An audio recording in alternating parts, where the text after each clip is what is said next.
Dr. Ira Kurtz. Dr. Kurtz is a distinguished professor of medicine at the University of California, Los Angeles, where he also serves as the chief of the Division of Nephrology. He is a graduate of the University of Toronto and completed his postgraduate training at both UCSF and the NIH.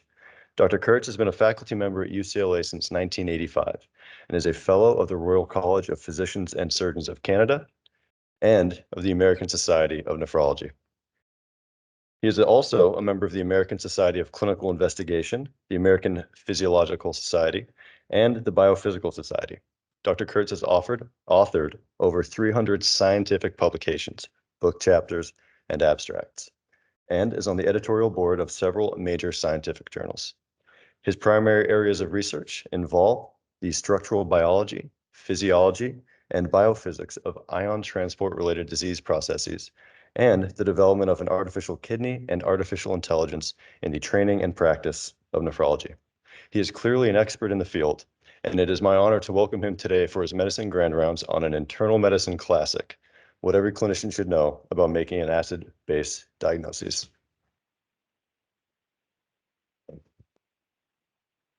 Thank you so much for that very kind and exaggerated introduction. This talk today is geared to the medical students and residents. And when I spoke to Ananth, he asked me to talk about this topic. So today I'm going to talk about how the average clinician should think about acid-base disorders, some of the subtleties, and how to make the diagnosis. So these are my disclosures. And when looking into the interpretation of blood gases or acid-base disorders, there's really three main approaches that have evolved over time, and they were all developed quite a while ago. The first is the Schwartz and Wellman approach, which is also called the bicarbonate-centric approach, and it was developed in the 1960s. There's the Astrup and Ziegler-Anderson base excess approach, which you might still see on lab slips in some laboratories, also developed in the 60s. And then Stewart in the 1980s came up with what's called the strong ion approach, and this has taken off in many areas, especially in Europe. What I'm going to be talking about today is the first category, the Schwartz and Wellman approach to acid-base disorders. So the most prevalent buffer in the human body is the so-called bicarbonate buffer system. And you could think of it, it's analogous to bubbling water with carbon dioxide, okay? At least to create the system. And when you do that, you don't just have carbon dioxide in the solution, unfortunately, which makes it complicated. You actually have four different carbonated substances. We have the carbon dioxide, which we put in, but as soon as it reacts with water, you get four different compounds. You get what's called carbonic acid, you do get bicarbonate, and you also get something called carbonate. It's bicarbonate missing a proton, just two negative charges. Now, the other thing about these substances is that they're all in equilibrium. And that's what we call the bicarbonate buffer system. And it's in all the cells in our body. We tend to think of it clinically only being in the blood, but it's actually intracellular. It's everywhere. And not only are they in equilibrium, which means they can interconvert with each other, and we have a sort of a steady state relationship between them. If you measure them at any point in time, you get roughly these concentrations. But the concentrations are very different. That's another key point. So the carbon dioxide, and we'll talk about why that is about 1 millimolar. The carbonic acid is 4 micromolar, so we can forget about it. It's really not important. And the carbonate is in the micromolar range. Most is bicarbonate. And this is assuming you've bubbled the solution, and so that the PCO2 is 40 millimeters of mercury. So the main ones are the ones in the millimolar range, the bicarbonate being 24 and the dissolved carbon dioxide being 1.2. Now, we have something else that we get in the comprehensive metabolic panel, and it's accurately called the total CO2. Some people just call it CO2. Some people erroneously call it bicarbonate. If you're a resident and fellow, you should never do that again. It is not bicarbonate. And what it represents is the total concentration of all these four substances. And that's why it's called the total CO2. It's not a great term, but the total means the total of all of these things. And so it's usually around 25 millimolar in a male. We'll talk about that. The bicarbonate's about 24, as we said. The carbonate and the carbonic acid, you can forget, they're just so low. And then another 1.2 from dissolved carbon dioxide. So in other words, the total CO2 that you get from the comprehensive metabolic panel is equal to the bicarbonate plus the dissolved CO2. A little more than just bicarbonate, and that's why some people call it bicarbonate. The point, though, and we'll talk about that in a minute, is it can change even though the bicarbonate didn't change. So you could get the what people call CO2 or bicarbonate from the comprehensive metabolic panel. Let's call it the total CO2 over and over. That number can change, not because the bicarbonate changed, but because someone, let's say, had a respiratory acidosis and the PCO2 went up, and this number won't be 1.2. It's only 1.2 if the PCO2 is 40. And then you'd get a discrepancy between the total CO2 and bicarbonate. You wouldn't get this small little difference like you normally get. So again, the relationship between the total CO2 and the bicarbonate is such, and we're forgetting now carbonic acid and carbonate, is such that the total CO2, let's say it's 25 equals 24 plus 1.2. We can calculate this by taking the solubility constant of carbon dioxide and multiplying it by the PCO2. So the contribution of the PCO2 is 0.03 times whatever it is. So if it's 80, let's say someone has a respiratory acidosis, it'll be 0.03 times 80, it'll double. So what about blood gases? We have all these four substances. What did ultimately things evolve to? Well, we measure the carbon dioxide concentration. There's a PCO2 electrode in the blood gas machine, so you get a measurement directly. There's protons in the solution. There's a pH electrode. Now remember, we don't measure hydrogen ions directly. The pH is the negative log of the hydrogen ion concentration. And the important point is we don't measure bicarbonate in the blood gas machine. So how does the blood gas machine give you the bicarbonate back? Well, it does so based on this equation, which the chips know, and it's called the Henderson equation. It's sort of a short form of the full Henderson-Hasselbalch equation. It gets rid of the log term and combines some constants. So this is the equation that you can sort of remember, that the hydrogen ion concentration equals 24 times the PCO2 over the bicarbonate. The important point is this holds true at all times, whether you have an acid-base disorder or not. And so if you know two of these, you know the third. So this is measured, that's your pH electrode in the blood gas machine. The PCO2 is measured and it calculates this. So you always get it calculated bicarbonate. Some people think because it's calculated, it's wrong. That's erroneous. It's right because the machine knows this equation as long as the pH and the PCO2 are measured correctly. If one of them is measured erroneously, then of course you'll get the wrong bicarbonate concentration. It's called the Henderson equation. Now, the other reason for knowing this equation, again, the hydrogen ion concentration equals 24 times the PCO2 over bicarbonate, is because it represents physiology. It isn't just numbers and chemistry to make a diagnosis. The PCO2 is a reflection of what the lungs are doing, and the bicarbonate is a reflection of what the kidneys are doing. So it's really combining two specialties here.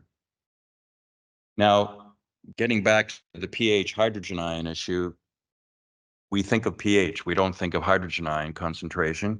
That's because the concentration is very low. It's in the nanomolar range. And also the voltage on the electrode varies with the log of the hydrogen ion concentration.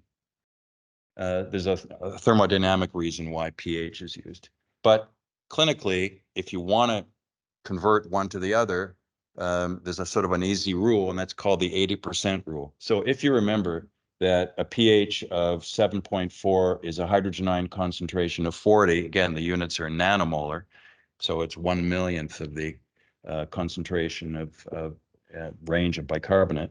You just keep taking 80%. So, or if you want to start at 100, 7 is 100, and just keep taking 80% of the previous number. So 7.1 is 80, 7.2 is 64, 7.3 is 51, 7.4 is 40, 7.5 is 32. Sort of an easy thing to remember if you're in a rush, and you can interpolate in between to get the fine tuning in between. But this is sort of a gross rule, so you have sort of a rough idea what the concentrations are when you're using the Henderson equation. Now, the other thing to remember, which most people aren't aware of, is there are differences between males and females if you measure a population means. So we tend to think, so here again is our Henderson equation, but if you plug the numbers in, we tend to always plug male numbers in. So we think of the hydrogen ion concentration of 40 and the PCO2 of 40 and a bicarbonate of 24. That's only true in males. If you look at a large group, females have lower PCO2s and lower bicarbonates. The pH is the same, but the starting numbers are different. And that's important because when we start making acid-base diagnoses, we're always checking what are the current numbers from normality. And if you don't have that patient's numbers, you have to use population means. And there's small differences, but it's important to be aware of. Plus, when women ovulate, the PCO2 starts to drop and then comes back. So there's dynamic changes throughout the month. In fact, people used to measure the PCO2 in women to tell when they ovulated years ago. But in the steady state, if you just take rough population numbers, you see these subtle differences. And it's important when you're making the diagnosis if you want to be very accurate. Now, the other thing to keep aware of is there's arterial and venous differences. We tend to get comprehensive metabolic panels from the venous side, and we often, or at least in the ICU, get arterial blood gases. And if you're not aware of the differences, you're going to get erroneous diagnoses if you mix the two. Now, if you get venous gases, then you're okay. If you get a venous total CO2, and if you get an arterial total CO2 and you're doing arterial blood gases, then you're also fine. But just be aware there's a difference between these two solutions in the values you're going to get. And the differences are shown here. The pH is in arterial blood 7.4, the venous is a bit lower, PCO2 is higher, and the bicarbonate's a bit more. And the reason for that is the tissues are creating carbon dioxide. The mitochondria are pumping carbon dioxide into the bloodstream before it gets back to the heart. So basically, you have an acute respiratory acidosis on the venous side all the time. And then when it gets back, the blood gets back to the lung blows off that carbon dioxide and it gets back to what arterial is. But you've got this source of carbon dioxide, like you're bubbling a bottle of soda in the veins coming back on the venous side. So basically what you see here is a mild respiratory acidosis all the time. Now, this is an interesting relationship, which people used to use also, not anymore, but you can still do it if you want. And that is you can indirectly assess the cardiac output by looking at what's called the venous arterial PCO2 difference. There's a hyperbolic relationship. So if you plot this versus the cardiac output, and you can actually use this formula, this constant, let's say, is about, forget the units, it's about 15.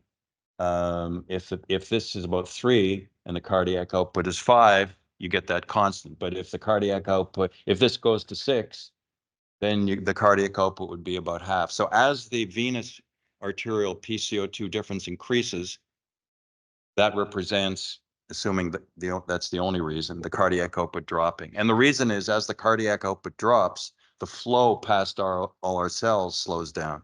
So per unit volume of blood coming past the cells, there's more carbon dioxide added from the mitochondrial production. I mean, you can think of it, if the flow was infinite, the PCO2 would never be higher in the vein. But as the flow slows down, for the same CO2 addition, each unit of blood is going to have more carbon dioxide. And people with severely low cardiac outputs can have a venous arterial PCO2 difference of 10. So if you're pondering on the ward, does my patient have a low cardiac output? They look like they do. Just get a set of venous and arterial gases. And if you don't get a difference of 3, if it's 6, 7, 8, or 9, that's the likeliest cause they have a low cardiac output. So it's sort of an interesting phenomenon that people ignore. Now, the thing to think about with carbon dioxide, with the PCO2, is there's input and output. We tend to think only of the output, the lungs blowing it off, but there's an input. Like everything else in medicine, when you measure a value, there's an input side and an output side. So we have a constant, at least in males, 40, and women are around 38 value, but that's because the input and output are equal. So where's the input coming from? It's coming from the Krebs cycle and the mitochondria. Our mitochondria produce the carbon dioxide. Again, it's like, bubbling water with to make soda. And the lungs get rid of the carbon dioxide. And it's around 20 moles a day, just to give you an idea of how much that is. In a bottle of seltzer, there's 0.16 moles of carbon dioxide. So we get rid of a ton of carbon dioxide every day. And we produce that carbon dioxide too. And when the lungs cannot get rid of the carbon dioxide that's produced, then our PCO2 starts going up. Rarely do we have a problem on the production side. There are sort of certain instances like sepsis or other areas where the mitochondria are producing more, but the lungs, the medulla in your brain senses that. There's CO2 sensors in the medulla that make you ventilate more. So unless you have a problem with ventilation, you don't see production issues clinically. Now, what about the bicarbonate in the denominator? Well, we have issues there too, because the bicarbonate's freely filtered. So if you think about it, let's say you have a plasma bicarbonate concentration of 24 millimolar. Our kidneys filter 140 liters a day. That's, 72-liter Coke bottles are coming through all our glomeruli every day. We have 1 million glomeruli in each kidney. The total filtration is 140 liters a day. We only urinate 1 liter, so we're reabsorbing 139 of those liters. But if you to find out how much bicarbonate is coming through the glomeruli, you multiply the two together. So if the concentration is 24 and you multiply by 140 liters a day, that means 3.4 moles of bicarbonate are coming through all our glomeruli every day. That's roughly equal to a box of Arm & Hammer baking soda. Very close. But we only urinate a very small amount of bicarbonate, and that's because the nephron, through different transport processes, which we won't get into today, absorbs all that bicarbonate. So that's how our bicarbonate, one of the reasons our bicarbonate stays at 24, despite the fact that it's all coming through the glomeruli. Mammals evolved transport systems in the nephron to reclaim it back into the blood. If you didn't have those transport systems, in 4 hours, your blood bicarbonate would be 0. If you peed out all the bicarbonate that was filtered, you're in big trouble. Now we have another problem that the body has to deal with to keep the bicarbonate constant at 24. And that is, from an average North American diet, our liver produces hydrochloric and sulfuric acid every day. People aren't aware of that. And the acid is pumped into the hepatic vein. Hepatic venous blood gets mixed with the systemic venous blood, and that would tend to lower the bicarbonate. It's no different than starting a hydrochloric acid IV. So every day on an average North American diet, you have your hepatic vein is equal to a hydrochloric acid IV, and it's around 50 milliequivalents of protons a day. And if you do the math, if nothing else happened in 2 weeks, your bicarbonate would be 0. So you have to have two things happen. You have to reclaim the filtered load of bicarbonate. And I didn't talk about what we have to do about this. But before doing that, what I want to say is it's a bit more subtle because the proton load that you create depends on what kind of food you eat. So people have made these charts of foods that are very acid producing on the left and very base or bicarbonate producing on the right. Depends what you eat. So if you're eating a lot of hard processed cheese and egg yolks, you're making a ton of acid. If you're eating spinach and raisins all day, you'll make bicarbonate. So it depends what you make. And if you're in the average in the middle, you'll have a net proton production of 0. But the average North American diet's about 50 milliequivalents of protons a day. So that's what's coming into the system. And obviously, as I said, that can't continue to occur. Your blood bicarbonate will, in a couple of weeks, go to 0. And it turns out the way our body gets around that is that the kidney actually generates 50 milliequivalents of what's called new bicarbonate. This is above the bicarbonate that are reclaimed. So it reclaims everything coming through the glomeruli so that we don't dump bicarbonate. But in addition, it generates 50 milliequivalents of new bicarbonate. And that matches the daily hepatic proton load. So you can think of the kidney as a bicarbonate IV, the hepatic veins a proton IV, they match. Now how the kidney knows exactly what to do is not well understood. And we generate carbon dioxide, but we're fine because we just blow it off. Okay, so that allows the bicarbonate to stay at 24 despite our daily hepatic proton load from our diet. So on the blood gas machine, just to reiterate, the pH and the PCO2 are measured, and there's no bicarbonate electrode. It's calculated from the Henderson equation. That's how you get the 3 numbers. So what should we assess? What should we assess first? We're confronted with all these numbers. We have the total CO2 from the metabolic panel. We have a pH, PCO2, and bicarbonate. And it's very confusing to people. You ask 10 people, they'll have 10 different numbers that they look at first. And today I'm going to focus on what's called the bicarbonate-centric approach, which means we look at the bicarbonate and really the bicarbonate first, and we ignore the pH. That's the take-home message from today. Ignore the pH, because if your approach is to look at the pH, you're going to miss mixed acid-base disorders, and you're going to make the wrong diagnosis even for the simple acid-base disorders. So the focus for today is zoom in on the bicarbonate. Now, given that the total CO2 from the metabolic panel is like one higher than the bicarbonate calculated from the blood gases, you can really look at either. They're basically the same number. And what we do is when we look at it, our brains then should think of the next question. And that is the bicarbonate normal? Is it increased or is it decreased? So again, when you're confronted with someone saying to you, what's going on with the acid-base numbers, zoom in on the bicarbonate, ignore everything else, or the total CO2 from the metabolic panel, and then ask, is it normal, increased, or decreased? If it's decreased, you have three possibilities. And as I'll show you, if it's increased, you have three possibilities. So that's the next thing to remember. You always have three possibilities. It's never two and it's never one. So what are the three possibilities in a human being for a decreased total CO2 or bicarbonate? It could be a metabolic acidosis, like everybody would first think. But don't forget, it could be either acute respiratory alkalosis or chronic respiratory alkalosis. So that'll be something else that we talk about. If you did think of respiratory alkalosis, don't just say that. We divide that up further temporally into what's called acute or chronic. And so in all three disorders, the bicarbonate or total CO2 is down. And that alone doesn't help you distinguish which of the three it is. Don't just think of metabolic acidosis, and don't look at the pH then to make the distinction. I'll show you how to do it without doing that. But the other complexity is that the PCO2 is also down in all of them. So in all three disorders, we have a decrement in the bicarbonate and a decrement in the PCO2. So what do? How do we distinguish these things?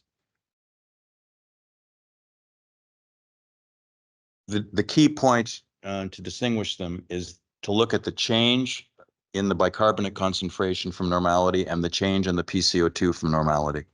And that's different in each of these three. That's how you distinguish them.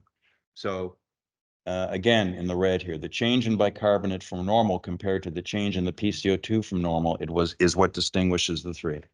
And unfortunately, you just have to memorize that. So let's start with metabolic acidosis. Metabolic acidosis, you have a decrement in bicarbonate, the PCO2 decreases.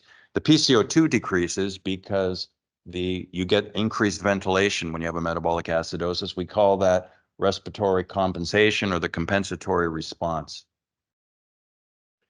But it's known what that should be mathematically, and that's how we can tell if it's appropriate or not. And the rule is for every 10 fall in the bicarbonate, you should increase your ventilation such that the PCO2 falls by 12. Or if your bicarbonate dropped by 5, this should fall by 6. Or if your bicarbonate dropped by 1, this should fall by 1.2. So you don't have to think of 10 and 12. It's just an example here. If this bicarbonate fell by 20, this would fall by 24. Some people think of the Winters formula. You can, but the approach here will be to look at these deltas for all the acid-base disorders, and you really don't need the full equation. So for example, if the bicarbonate is 14 from a metabolic acidosis, that's a fall of 10. The PCO2 should fall by 12. If it started at 40, it should be 28. Now, the other thing in metabolic acidosis we think about is what's called the anion gap. And the anion gap is just the concept of you need electroneutrality, or your blood would, I don't know, there'd be a voltage in your blood, you'd spark or something. So the concept is that the positive charges, and it's true for any solution, not just your blood and your cells everywhere, the positive charges, which are listed here, I include IgG, by the way, because it's positively charged, are equal to all the negative charges. Here is OA stands for organic anions, which are negatively charged. We can't measure all these. If we did, we could calculate a very accurate difference between the two, but we have a surrogate for that, which is the sodium minus chloride plus bicarbonate, and that roughly equals 11 or 12. But if you do the math and say all the negative charges we're going to call unmeasured anions, and all the positive charges we're going to call unmeasured cations, this really doesn't just equal unmeasured anions, it equals the unmeasured anions minus the unmeasured cations. And that's important because if IgG goes up, this will go up and your anion gap gets smaller. So often in multiple myeloma, we see a small anion gap because IgG goes up. So we assess this in metabolic acidosis just because some of the metabolic acidosis have an elevated anion gap and some of them have a normal anion gap.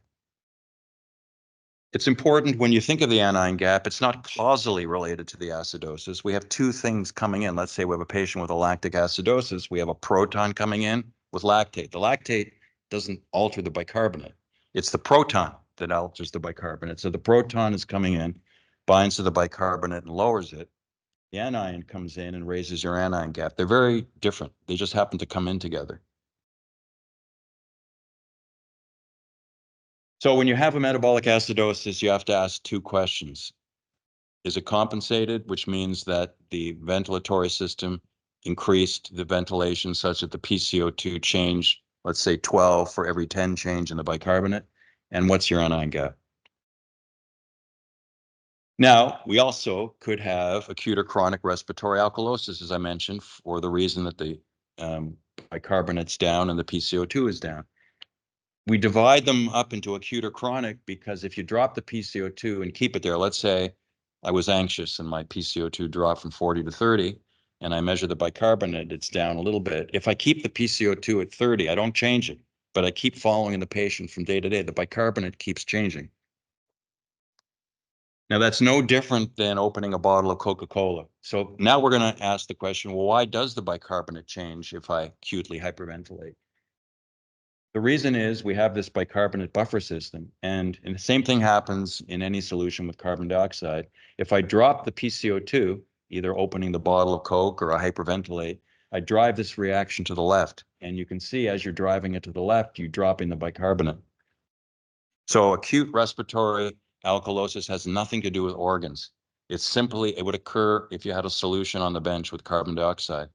It's simply due to the fact that the carbon dioxide concentration in that solution is dropping and you're driving the reaction this way. And it takes about 10 minutes in humans to reach sort of a pseudo steady state. And this is shown here. And really it reflects both.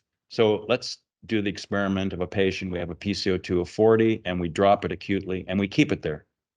And now we also measure the bicarbonate. If it starts at 24, the red will be the acute respiratory alkalosis. If we come back 10 minutes later, it'll have dropped by a certain amount. But if we keep that PCO2 down over days, the bicarbonate keeps going down and down and down until a new steady state is reached.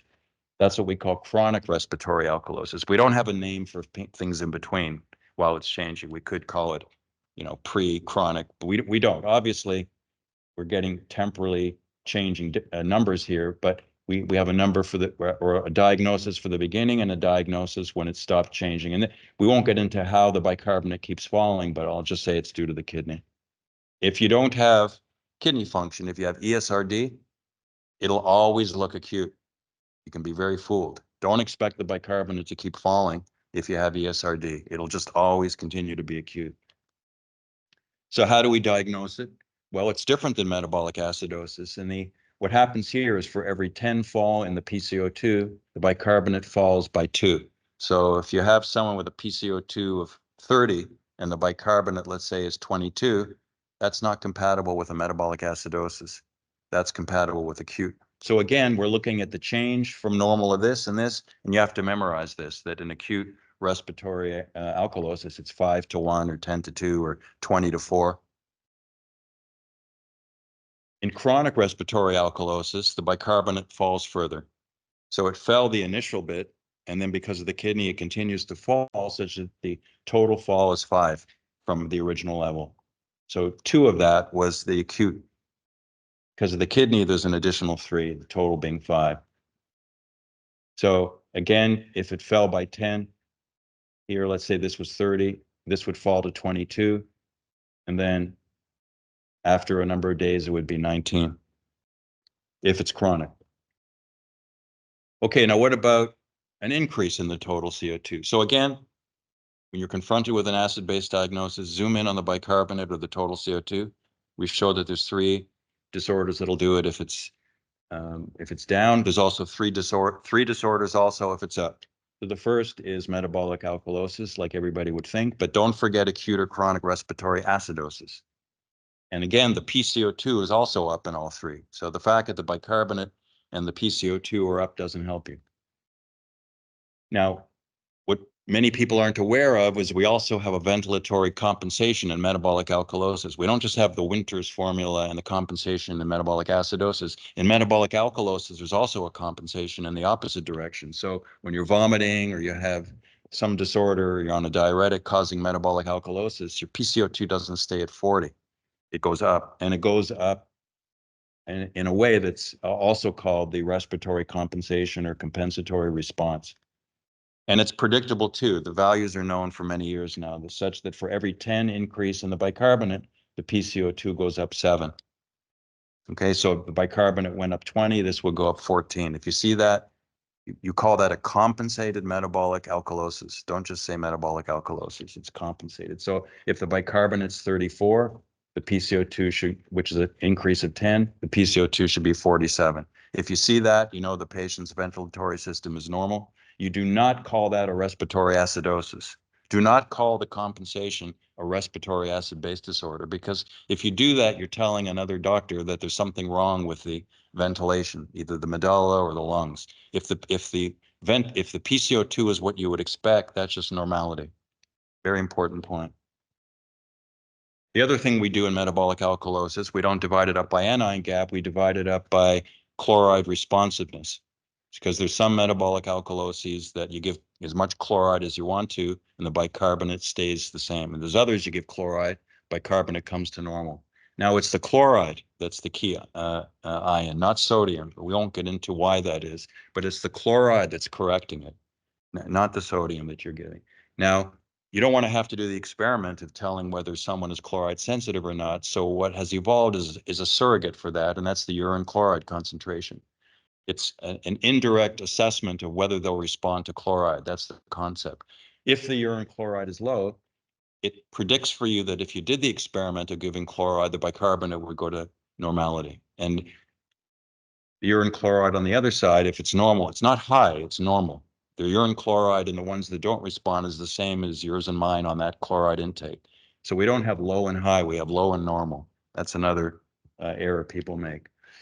But if you see that the chloride is normal, or what you'd predict for that water intake and the chloride in the diet, don't bother giving chloride, because nothing's going to happen. You'll see this in Bartter syndrome or Gittleman syndrome or hyperaldo, things where you have a metabolic alkalosis, but the urine chloride is normal.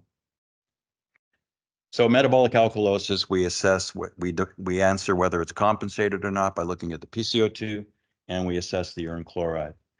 Now, again, it could also be an elevation of the total CO2 or bicarbonate because of acute or chronic respiratory acidosis.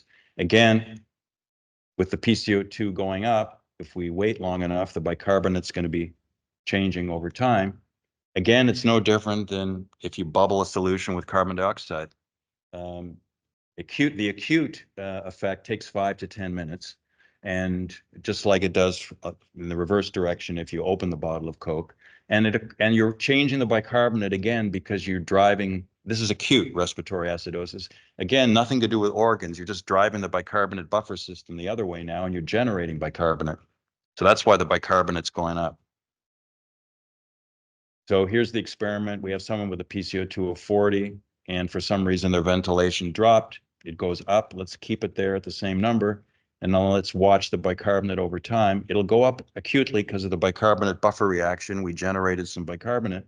But if we keep following the patient day after day, it's going to keep going up and up and up until it stops changing. We call that chronic respiratory acidosis. Again, it's due to the kidney. If you don't have kidney function, it'll always look acute. So what are the rules? For every 10 increase in the PCO2, the bicarbonate goes up 1 from the bicarbonate buffer reaction.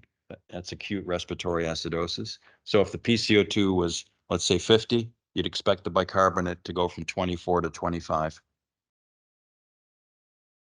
If you wait long enough with that elevated PCO2, the bicarbonate, because of the kidney, will go up another 2.5, and the total change will be 3.5. And so for every 10 increase in the PCO2, the bicarbonate will go up 3.5. Again, we don't have a name for things in between. We just called the initial part acute respiratory acidosis and the final chronic respiratory acidosis. Now, there are additional clues that you have a respiratory acid-base disorder, which is sort of subtle ideas and confusing to some people, but it's important. And that is, if you have a metabolic acidosis or alkalosis, but the respiratory compensation isn't what you'd expect it to be, by definition, you have a mixed acid-base disorder. So let's say you have someone with a bicarbonate of 14 and with a metabolic acidosis, and you expect the PCO2 to be 28. The point is, if it's not 28, you have a respiratory acid-base disorder. Now, which one you have depends on which direction the patient's PCO2 is. If the PCO2 is above 28, between 28 and 40, they have a respiratory acidosis in addition. That confuses people. So let's say the bicarbonate's 14 and the PCO2 is 32 or 33. That's a respiratory acidosis in that situation. Not because in an absolute sense it's elevated above 40, but it's elevated above what it should be for that physiologic condition. So anything above 28 is respiratory acidosis, even though it's below 40. And everything below 28 is respiratory alkalosis. If it's 28, we just say appropriate compensation. So that's something that confuses a lot of people, that the 28 becomes your new norm, your new threshold, and everything above that is respiratory acidosis, not everything above 40. So just to sum, we divide these 4 acid-base disorders into 2 types for each of them, actually.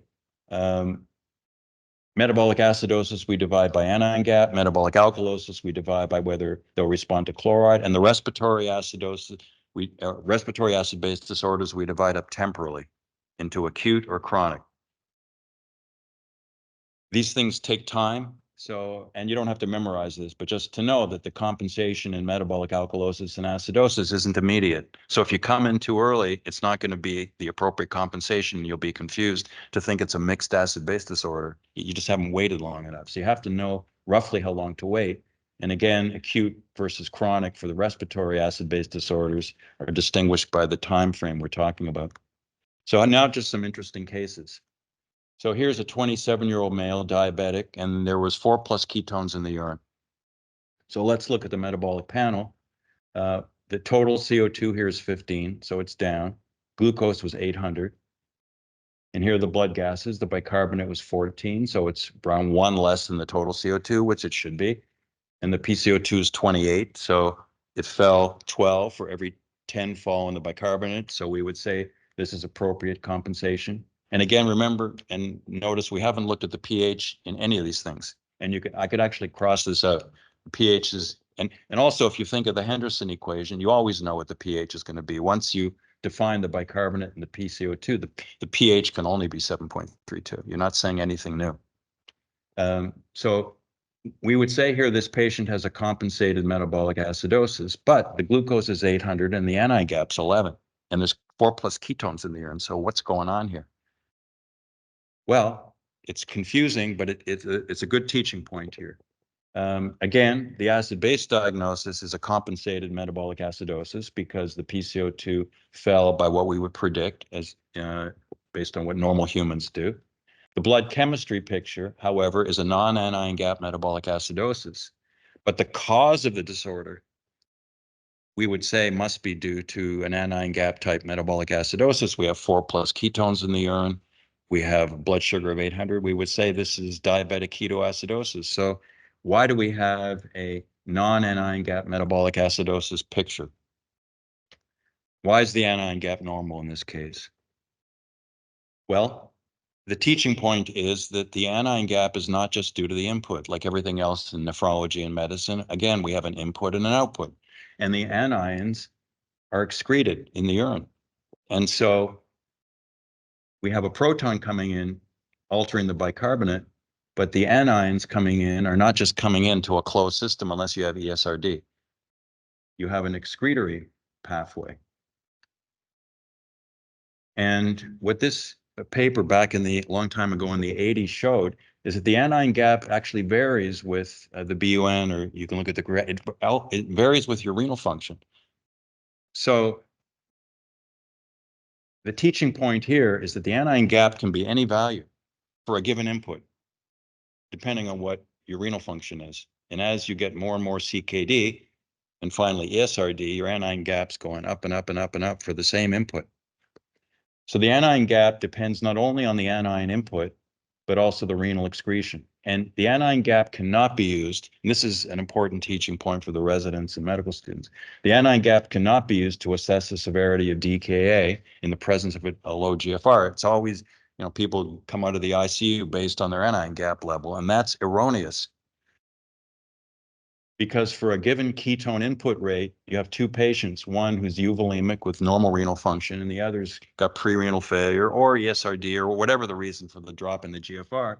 For the same input of anions from the cells, one patient has a very low anion gap and one has a high anion gap. So our patient that we showed was euvolemic. The BUN and creatinine were normal. All of the anions coming in were just coming out in the urine. So if you have a patient with DKA, you have to look at the urine if the anion gap is low or normal. Doesn't mean they don't have DKA.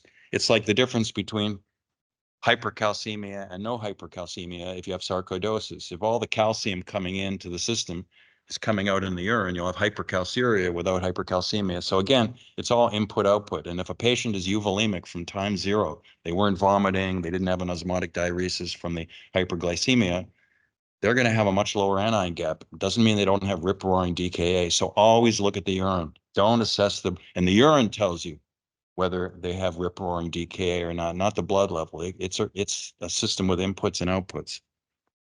Unless they have ESRD, then the blood level for the anion gap is a perfect reflection of the input because they have no output. Okay, here's another interesting case. Here's a woman in the third trimester, and she's got a low total CO2 and low bicarbonate. You go, oh, she has a metabolic acidosis. That would be the first thought. But the answer is no, because the drop in the PCO2 is not what's expected for this. And if you look at the numbers, this fell, let's say she started at 38, typical PCO2 for a female. It fell by 18, and this fell by 9. So it's a 2-to-1 or 10-to-5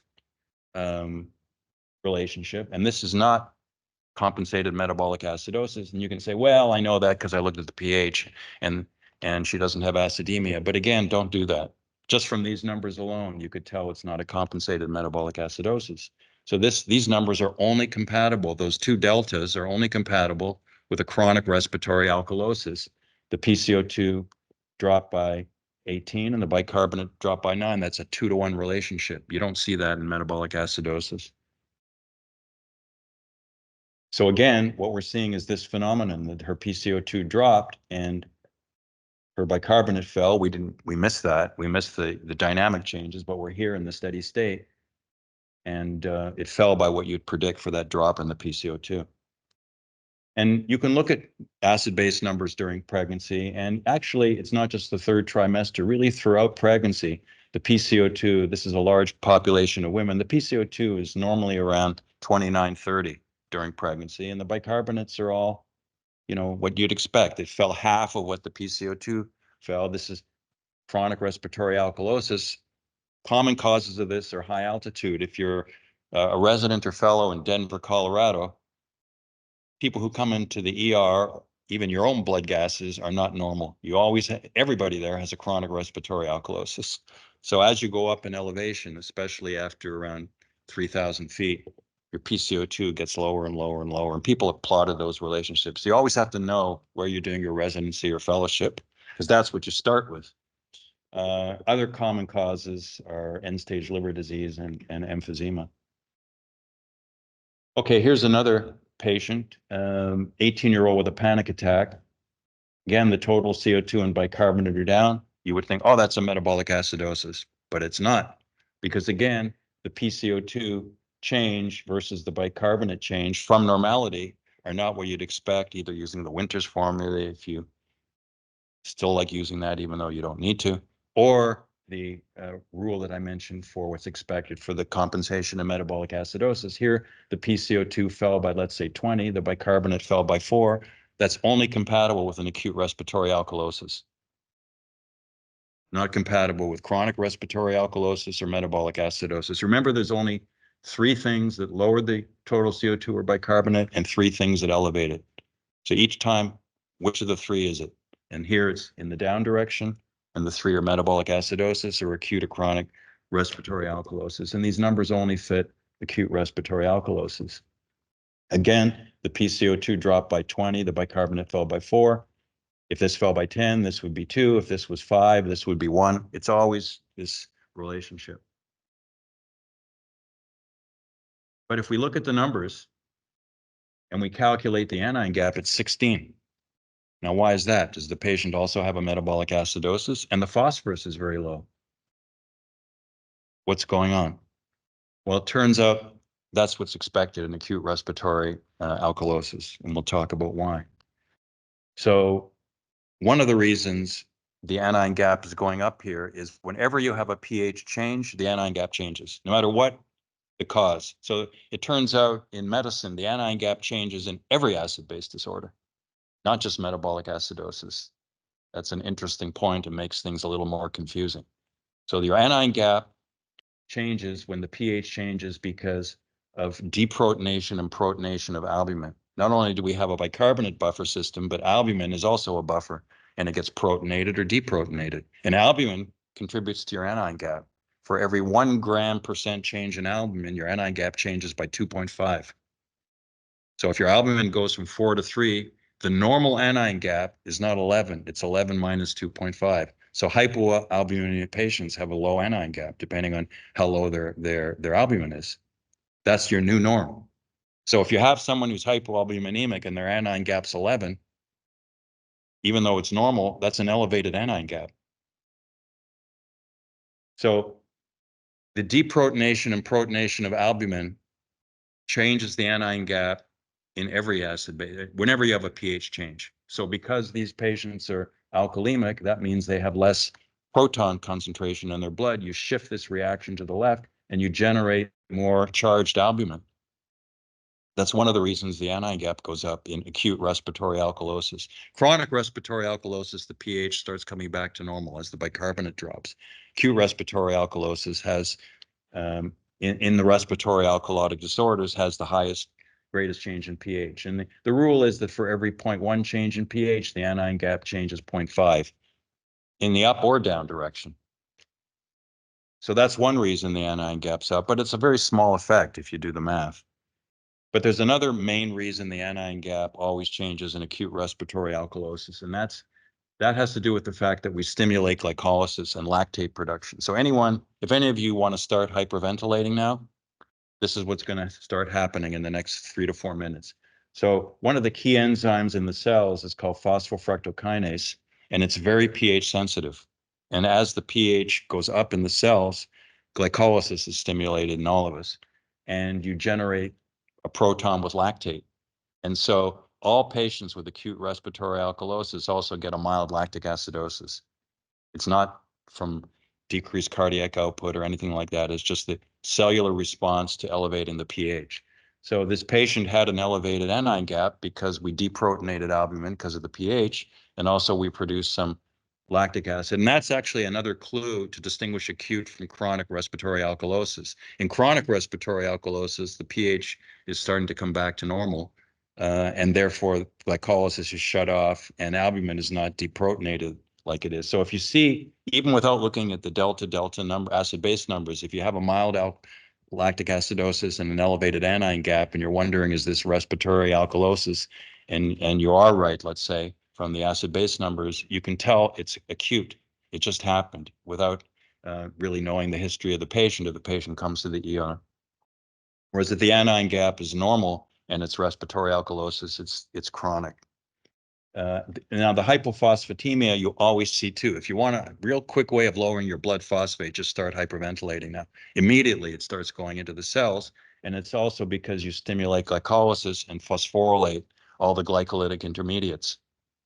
And again, when it becomes more chronic and glycolysis shuts off, the phosphate goes back up. So again, if you acutely hyperventilate, you get a mild lactic acidosis and you get acute hypophosphatemia. Okay, here's another patient, 60-year-old with a chronic productive cough, and the total CO2 is 36 and the bicarbonate's 35. You might say, oh, that's a metabolic alkalosis, but it's not. It's look at the PCO2. If this was a metabolic alkalosis, this increased by 10, the patient's compensation would be such that the PCO2 would go up by 7. The rule is 7 for every 10. But this PCO2 is much higher. And when you do the math, these numbers are only compatible with a chronic respiratory acidosis.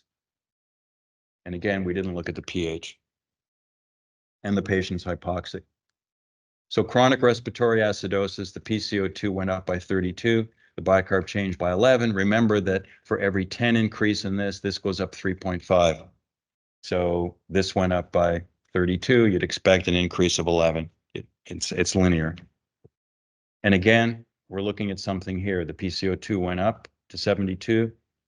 Initially, this would be acute respiratory acidosis just because you're shifting the bicarbonate buffer reaction. You're bubbling a solution with carbon dioxide and generating bicarbonate. But if you keep the PCO2 elevated, the kidney is causing the bicarbonate to go up and up if it's functioning normally, such that for every 10 increase in the PCO2, this will go up 3.5 from the 24. So this went up to 50. This would be 27.5. But we also noticed something else. The PO2 is 50. And when you have chronic respiratory acidosis, you always have to think of the alveolar air equation and what is going on in the alveoli. So the concept there is knowing the PCO2, assuming they're breathing room air, you can, and if they're not, you just change the number here of 150. But on room air, the partial pressure is 150 of oxygen. The concept is you can calculate what the PO2 is in the alveoli and then compare that to blood. So the equation is you take 150 if it's room air and you subtract 5/4 of whatever the PCO2 is, and that gives you what the PCO2 is in the alveoli. And then you compare that to the blood, and the normal difference is around 10. Now, why is that important? If your A gradient is normal, it tells you you're really not likely to find something on the chest X-ray. You know, you're dealing here with a problem with the medulla or ventilation, but you're not likely to see other causes. It's not foolproof, but it tells you it's essentially a ventilatory problem because the oxygenation of the blood is completely normal. The alveolar PO2 started at 60. It can't be any more than 50. And that, for the students, allows us to distinguish in COPD whether the patient is a so-called blue bloater or they have chronic bronchitis versus what's called, used to be called anyway, a pink puffer, or they have emphysema. So, and the differences are that the blue bloater or the patient with chronic bronchitis has a different acid-base disorder than the pink puffer. They both have COPD, but this patient has a chronic respiratory acidosis. The emphysematous patient actually has a chronic respiratory alkalosis, like a woman who's pregnant or like an end-stage liver disease patient or someone who lives at high altitude. This patient's hyperventilating chronically. But the difference also is in the A gradient. The patient with chronic respiratory acidosis has a normal A gradient. Their PO2, both have pulmonary disease, but this patient's PO2 in the alveolus is actually below normal. And therefore the blood is below normal, but there's no difference from what the difference would be in a normal person. This patient actually paradoxically has a higher PO2 than normal in their alveoli, because if you calculate the PO2 using that formula, 150 minus 5/4 of the PCO2 is below 40 in this patient. So the PO2 could be, 120 in this patient's alveolus, but their systemic PO2 is 40 or 50. They have a huge A gradient. So that's how you can distinguish just from the blood gases what likely you're going to see clinically and on chest X-ray with your stethoscope. And I think I'll stop there. So thank you very much for inviting me. We could go on all day with other cases, but that just gives you a little flavor of the interesting phenomenology in clinical acid-base diagnosis. So thank you very much.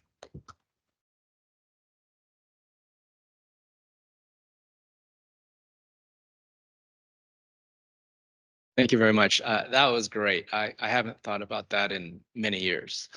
I'm a pulmonary critical care, and I tend to think of CO2 first, honestly. But one of the things that I always tell trainees, we see this a lot in the ICU, is that a lot of what you're presenting was kind of based off of normal physiology, and people that have chronic diseases don't come in with normal numbers. And the classic situation is someone, for example, that has a chronic respiratory failure, chronic respiratory acidosis, comes in with septic shock. You get an acute metabolic acidosis on top. Their bicarb looks normal now all of a sudden, and you fix them, and everyone's thinking, oh, we need to get them back to a PCO2 of 40, a bicarb of 24, and then we can't get them off the vent because they don't want to breathe.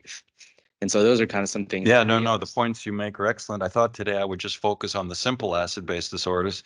Of course, the real world is much more complicated, where we have mixed acid-base disorders, and it's a much more complex situation where you have to not only make the diagnosis, as you're alluding to, where you could have many things affecting the bicarbonate. Remember, what we see in the blood is always the net of many things. One example I always give is, let's say the numbers are normal. Let's say someone comes in with a PCO2 of 40, a bicarbonate of 24, and a pH of 7.4. Does that mean they have no acid-base disorder? And the answer is no, because you can see that, and the patient, let's say, has an elevated anion gap of 20. And that's sort of an exam question too. The answer is they have a metabolic alkalosis and a metabolic acidosis, and they're equal in magnitude. So you end up with normal numbers. So you're always looking at the net, and you can have 4 acid-base disorders that are causing the numbers you see. And, it's hard enough to diagnose one. You have to remember these rules. There are approaches to diagnosing more than one, but I completely agree with you. The real world, you have combined acid-base disorders. That's another talk. Give that in the future. But you bring up another point, and that's what to do therapeutically. Yes, you have to know what's there chronically. You don't want to return the patient to normality if chronically they have a different acid-base disorder in many situations. So you have to know what the underlying acid-base disorder is before they got more complex with in your example, the metabolic acidosis. But I completely agree.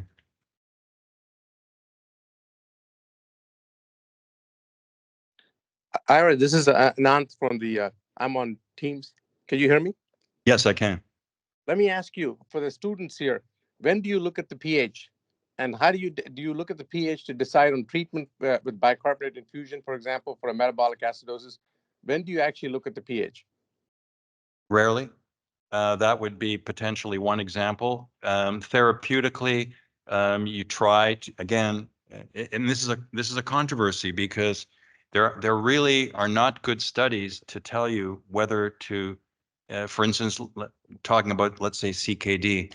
There's a lot of suggested literature that the drop in the bicarbonate itself is causally related to the progression of CKD, but no one has distinguished whether that should be your target of therapy or whether it should be the pH. So I would only be giving you an opinion because in almost every clinical situation, there is no good literature distinguishing whether the pH should be the target or the bicarbonate. Each of them has effects on the physiology of the body. There's many studies looking at pH independent, and they're all done in animals. Because you can't do it in humans, where you change the pH but try to keep the bicarbonate constant, or in cells you can do that sometimes.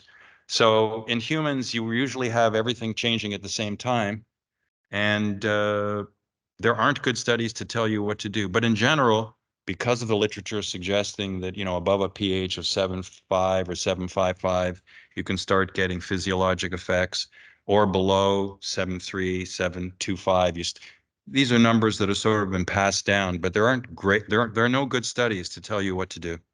And each clinical situation is different. And there are situations where you don't target the pH, but target the bicarbonate, because it in and of itself can be an issue. Bicarbonate per se, as does the PCO2. I didn't talk about that. The PCO2 concentration itself can affect a number of biochemical and cellular reactions and physiologic processes.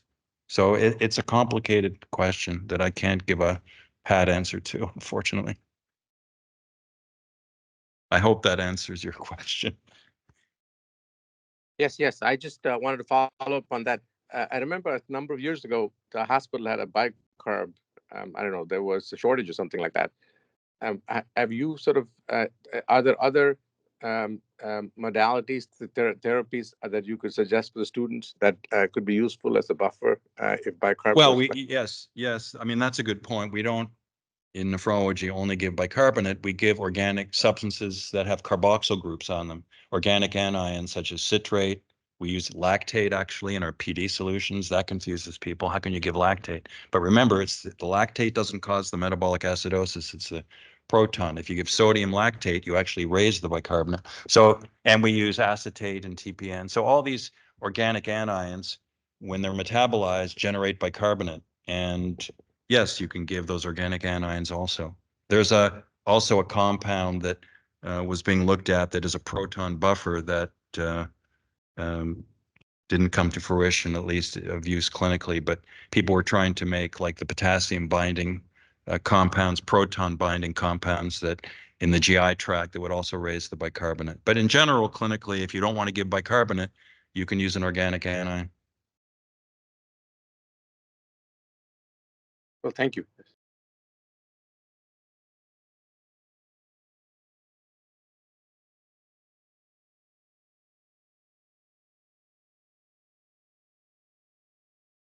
Yes, I would trend the urine. If you have 4+ ketones in the urine, that, it's not quantitative because it's 4+, but it's not 1+ or 2+. So yes, you just follow the urine, and as that plus decreases, you know that the input is decreasing. If you follow the systemic anion gap, it could drop not because the input changed, but because you improve the GFR.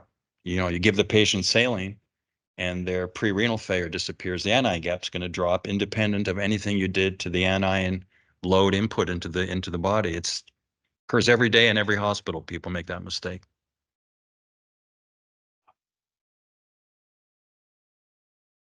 And great talk. I think it was just fascinating, and how much still I don't know about acid base. It just reminds me again. Now, there were, from management point of view, there were papers in New England, right, comparing between balanced crystalloids versus saline as a volume resuscitation in bread and butter septic patients. Now, going back on those experiments on which all this was based on, it was the Stewart hypothesis, that the chloride itself is an acidic, is H plus sort of chemistry. And the initial experiments which were done, which were published in JCI, were all causing high chloride acidosis, causing primary vasoconstriction of the renal vessels. So when you see these patients with sepsis, do you think about chloride? Oh, this patient has got AKI. We are going to volume resuscitate. Normal saline may not be better here because of the chloride hypothesis, and chloride itself being not a very potent, but some sort of vasoconstriction mechanism on the afferent arteriole, therefore causing drop in eGFR. Yeah, so what is being alluded to here is the Stewart approach, the third approach. And what Stewart says was that bicarbonate and protons are not causally related to acid-base changes. They are dependent variables, whereas the cause of the acid-base disorder is what he called the strong ion difference. It's called the SID, sodium minus chloride difference, he said was the cause. We wrote a long paper on this, showing why he's totally wrong, and other papers came up with similar conclusions. It turns out that it is the proton and it is the bicarbonate, and so I never look at the chloride. And I mean, I can send you all the papers that have refuted his hypothesis. You can keep the strong ion difference the same, and you still get acid-base changes, and vice versa. So it's all because of electroneutrality. When you change one thing, the others have to change. So the question is, what is causally related to the phenomenology? And it's not these ions that can't be protonated or deprotonated. So chloride, hydrochloric acid is if hydrochloric acid had a pK near 7, then protonation and deprotonation, and then it would be a buffer.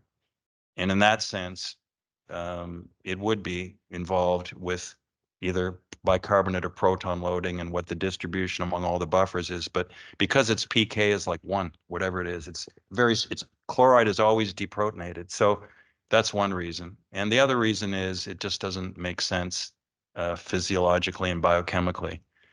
So I don't look at it. Thank you. That's really helpful.